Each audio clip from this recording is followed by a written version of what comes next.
แดงพรเพชรน้ำเงินไผ่ต้มสายเจอสายครับดูว่าสายไหนจะเข้าเป้ามากกว่าครับใครจะเป็นสายตกขอบใครจะเป็นสายไฟเขียวครับติดตามไผ่ต้มเปิดเข้ามาครับจอบเก่าจากคำน้องขอครับ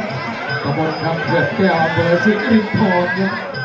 ส่วนอาจารย์พรเพชรอยู่นางกระแซงครับตำบลนางกระแซงเดชอุดมครับ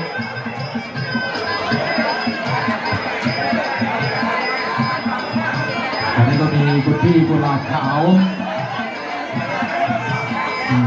แล้วก็ทีมงานคุณปกป้องสวิตเมอร์ทีด้วย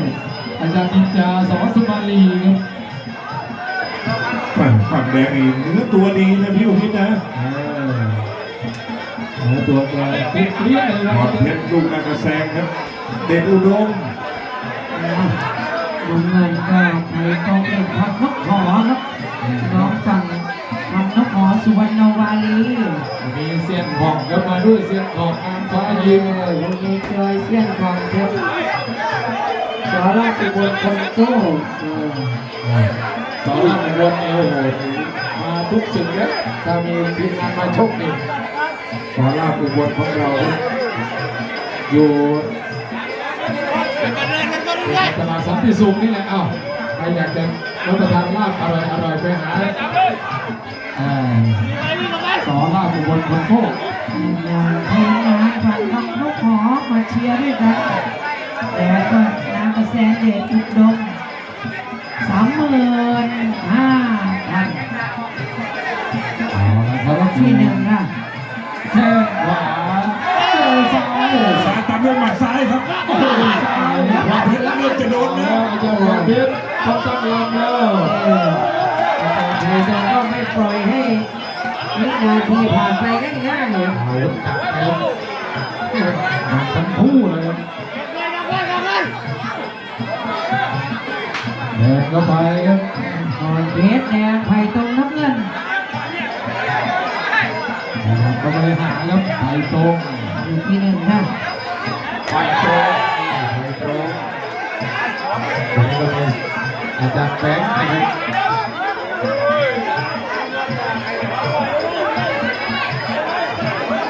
กองเชียร์ทาง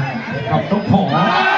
โอ้ซ้ายเน้นๆเลยครับตีซ้ายทีนึงให้น้ำก่อนครับ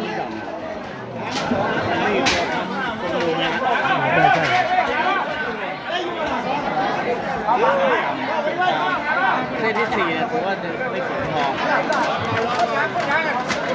เข้ากันล่องนักแร้ทั้งเลย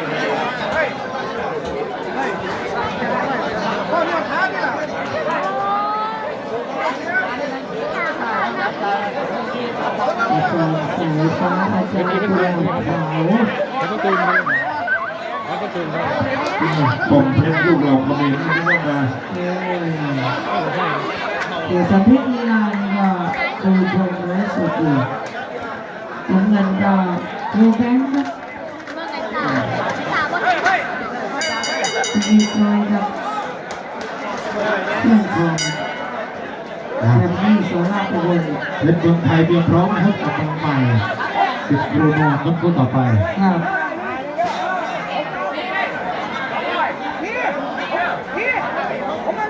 ยกต่อไปยกที่2ครับเชน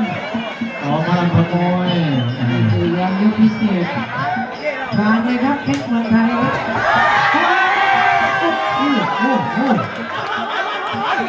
ดูให้ดีนะพี่น้องดูให้ดีระดับอาจารย์ทั้งคู่ล่ะอาจารย์พรเพชรอาจารย์ไผ่ตรงดูซ้ายแบบไหนพี่อุทิศตอนนี้ซ้ายทั้งแถบไทยตรงครับของฝากมาแล้วมองไม่ได้ลูกภูทรพรเพชรว่าอย่างไรชื่อนี้ยังกับนักร้องพี่อุทิศเทพพรเพชรสอนเพชรไปอยู่ประมาณนี้ชื่อเดิมของคนแก่นแก่นคูนนะครับพรเพชรเป็นคำจุดนะครับคนแก่นแก่นคูนซ้ายยังไม่ถึงครับถึงกันได้ครับ ชัยวัฒน์วารินทัศน์ครับแยกว่ากันไปครับซ้ายเจอซ้ายครับซ้ายโอ้มาซ้ายจากเดชอุดมครับไผ่ตรงบอกว่าไม่เป็นไรครับไปอีก ยังยิ้มเฉย ซ้ายขึ้นไป 5ในยก2พรเพชรไทยตรง พยายามขวางครับไม่ขวางไว้ครับไผ่ตรงครับ ครับดีครับอยู่ในช่วงยกที่2นะครับเขาเจอเก่าครับอยู่ที่สภาพร่างกายโยกเข้าไปเจอครับไผ่ตรง ส่วนทะเลาะครับ โยกเข้าไปพยายามวัดเพชรก่อนนี่พยายามขยับยังไม่ออกต่อยซ้ายขวาเจอซ้ายเจอซ้ายทีนี้ อาวุธทรงมวยคล้ายๆกันครับเตะซ้ายแล้วก็ต่อยซ้ายครับ เอาละครับ หรือว่าซ้ายใครจะแม่นที่สุด แล้วก็ซ้ายผ่านตลอดครับ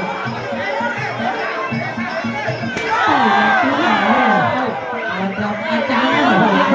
ยาววันนะวันเพชรหายาววัน เขาไปอาจารย์ไทยดงอาจารย์ไม่ค่อยดีเหมือนกันอาจารย์คมเพชรโดนหมัด ลงมาเดินยาว โอ้ดักคืนเหมือนกันครับ โอ้ เตะตีทันทีเลยจากวิวัฒน์วารินพัฒน์ครับจากประเทศพายุนะครับ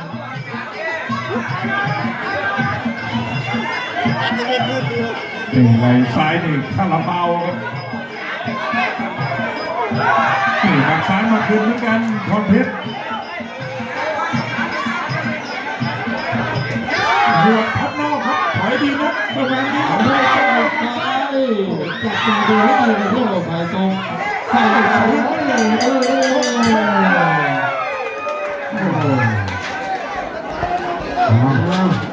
เขาเจอเก่าก็สนุกนะพวกนี้ ไปลุกนะ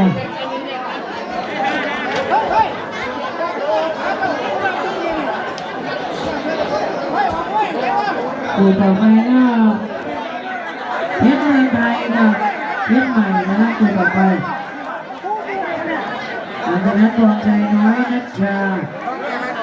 เพชรสุนารีเพชรใต้ยอดทีมหันเพชรหลวง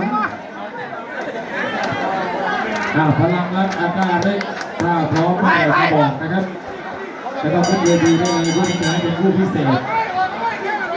พลังรักสอจากคำโทกับอาชาเล็กสิบหนุ่มรถพ่วง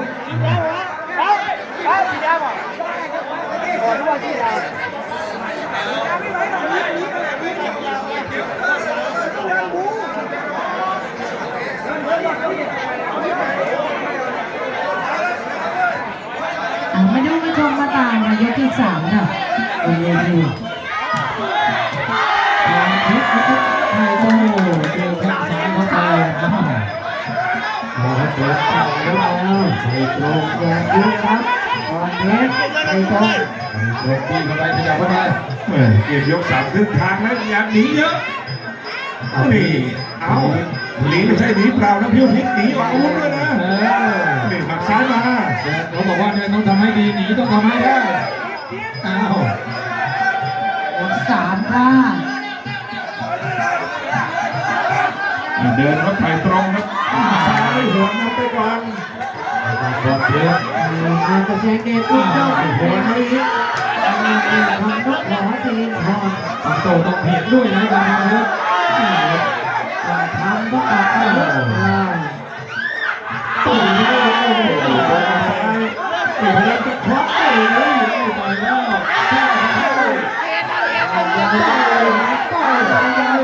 ดูให้อยู่โอ้ ฉายแล้ว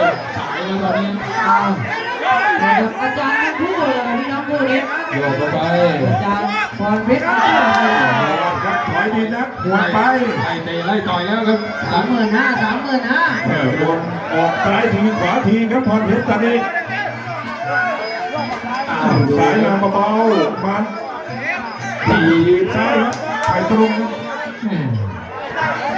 อาจารย์บอลเทียบ ของพิ เดี๋ยวแทงเร็วแล้วแต่คิดช้าครับคิดช้าโดนไข่ตรงไล่เตะแล้วอ้าวเข้ามาไม่โดนน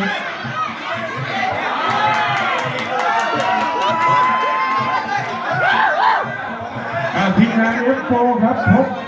อบตออสการ์ด้วยครับผู้บรรยายทีมงานเอฟโฟเป็นขาวไป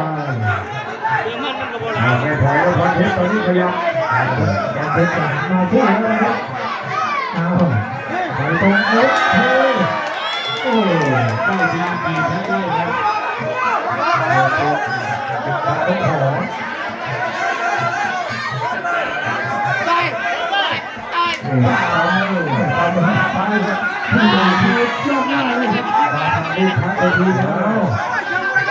เห็นไปยังไงขยับเข้ามาเอาลูกไปซ้ายไม่ถึงเข้ามาไงไปทางเด็กโอ้โหแข้งซ้ายแข้งซ้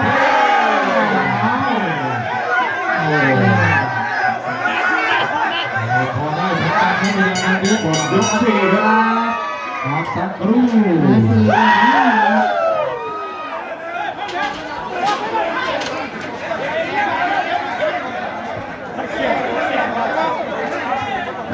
เพียงภูทรครับไปหาทีมงานที่รถด้วยนะครับทีมงานจะกลับนะครับเพียงภูทร ต่อจากเมืองไทยต่อจากเทพไทยกับทุกแห่งนะให้เป็นผู้พิเศษนะครับพลังรักเขาสังคมออกมาได้เนี่ยถึงเป็นรถพ่วงนะครับทำให้ทีมนี้ทำนะครับเดี๋ยวเราหมดทำให้ทางเขาเอาผู้ใหม่ขึ้นมาให้ตลอดให้เดี๋ยวท่านบอกว่าผมทั้งคู่ผมยังไงไม่รอเลยนะไม่พร้อมแล้วบางทีเวลาจะทุบก็พร้อมกันก่อนดูทีส่งความทั้งสองฝั่งนะครับไม่ใช่พร้อมฝั่งเดียวยกสี่ครับความเพชรไทยตรง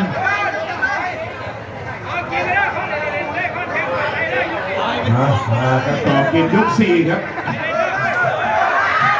ครบไม่ครบต้องรู้พอเพชรเดินชนกันไป ติดตามยกสี่ค่ะความเพชรไทยตรง ลูกเจ๊หมัดสำหรับเพชรขอบด้วยนะเจ๊หมัดขอบคุณนะเจ๊หมัดโอ้มาซ้ายมาซ้ายมาป้า ติดตาม มาซ้ายติดป้าป้า โอ้โหดูว่ายกเลยจะไม่ได้ยกคนกันเอาเพชรไทยตรงอันนี้มาถึงโอ้โหโดนครับกระดงแผลโอ้โห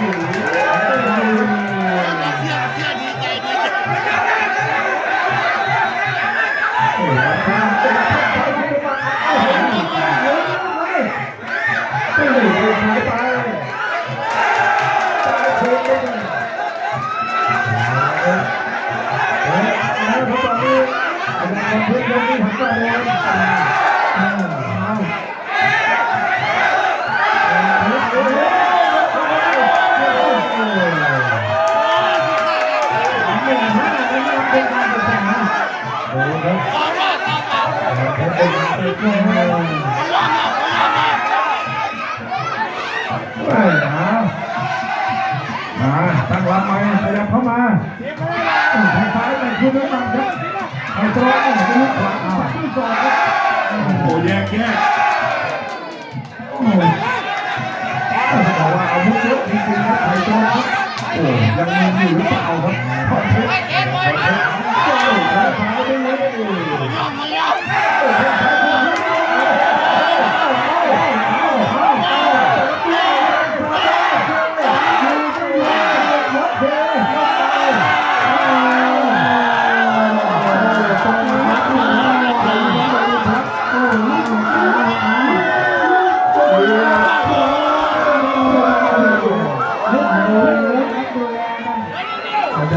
้